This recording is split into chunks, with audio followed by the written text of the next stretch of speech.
Hello again. Ito na naman, ah, isang video na naman para matuto tayo sa queue, isang linear data structure ulit. So, ang queue ay literal isang pila. So, sa code na to, makikita natin na or mabivisualize natin kung paano nangyari ang isang pila gamit ang linked list. So, i-run lang natin tong file.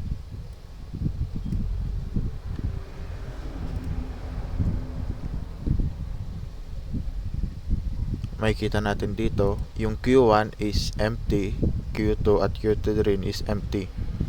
Makikita din natin dito yung total workload nila is naka-0.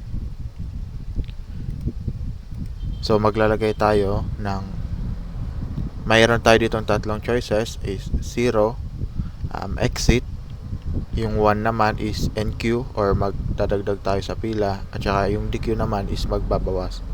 So, mag-NQ workload muna tayo. Choice natin number 1. Ang ilalagay nating workload ay 3. So, yung 3 ay napunta siya sa Q1. Magdagdag ulit tayo. Piliin ulit yung choice 1 at saka workload 5. So, yung 5 naman pumunta siya sa Q2 at magdagdag ulit tayo ng workload 2. So, makikita natin dito yung total workload nila is nako-compute na para mas madaling ma-visualize natin. Yung total workload ng Q1 is 3, yung 2 naman is 5, at yung Q3 naman, ang total workload niya is 2. So, magdadagdag tayo ulit dito ng workload. At ang idadagdag natin naman na workload is 1. So, syempre, pupunta siya sa Q3 dahil yun ay ang may pinakamababang workload. Magdagdag ulit tayo ng workload. Ang value naman ng idadagdag natin is 4. So, sa tingin nyo, saan kaya siya pupunta?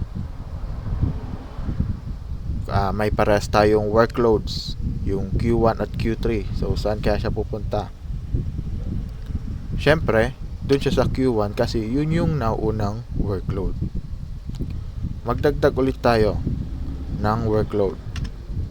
Ang ilagay natin is workload number 2. So, pupunta siya sa Q3 kasi yun ang may mababang workload.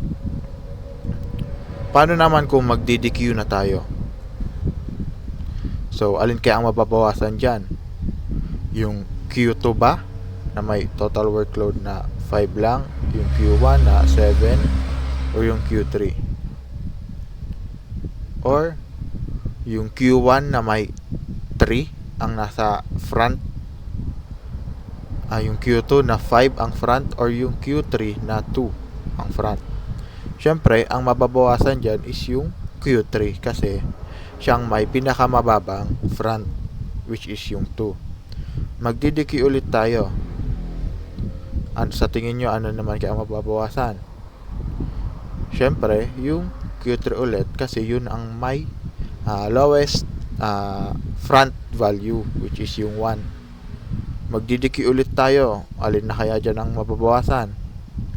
Syempre, yung Q3 ulit kasi kung pag-aambigin yung tatlo, yung Q3 ang may pinakamababang value ng front. So, makikita natin dito na yung Q3 is empty na siya. Yung total workload niya is 0. Magdagdag ulit tayo. Magdagdag tayo ng mag-NQ tayo ng 7. So, pumunta siya sa Q3. Magdagdag ulit tayo ng 6. Pumunta siya sa total workload ng Q2, which is 5, 6 na. So, naging 11. Nangyari yon dahil based sa naunang dito, naunang process dito, yung Q2, which is 5 lang yung previous value, yun lang ang pinakamababang value. So, doon siya dumagdag. Mag-NQ ulit tayo. Gawin natin tong 4. Magdagdag tayo ng 4. So, pumunta siya sa Q1. Kasi yun yung nauunang Q kahit parehas sila ng workload ni Q1 at saka ni Q3. Magdagdag ulit tayo.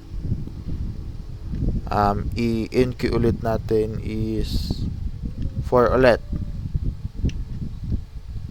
So, dadagdag siya sa Q3. Ay, Q1. Q3 pala. So, makikita natin dito na yung total workload nila is the same. So, try natin mag-DQ. Ang unang mababawasan dyan is yung may pinakamababang front value. So, syempre, ang mababawasan dyan yan is yung Q1, which is 3 lang yung front value. Mag-DQ ulit tayo. Ang mababawas ulit dyan is yung Q1 ulit kasi 4 lang yung total value ng front niya. Kung mag-DQ ulit tayo, magiging total workload na ng Q1 is 0 kasi yung previous value niya is 4, which is yun yung pinakamababa. Kung mag-DQ ulit tayo, syempre, wala nang mababawas sa Q1. Ang babasahin na ng system is yung Q2 at Q3. So, makikita niya na yung Q2 ang may pinakamababang front value. DQ ulit tayo. So, yung Q1 at Q2 is empty na sila. So, kung mag-DQ tayo ng dalawang beses, lahat na sila empty. Pero ano kaya kung mag-DQ ulit tayo kahit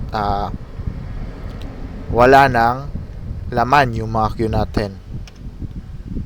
So, syempre, mag-error na siya kasi wala nang laman at magpiprint ng all Qs are empty. So, mag-error handling naman tayo. Dito sa choice, what if hindi 0, hindi 1, hindi 2 ang ilagay natin? What if 3? Ano kayang ilalabas niya? Ang ipiprint niya ay invalid choice. Please try again. So, yun lang naman ang Q program natin. So, kapag pinindot natin yung choice 0 or mag-choice tayo ng 0, mag-end na yung program natin. Magpiprint siya ng thank you. So, sana may natutunan kayo sa video kong ito.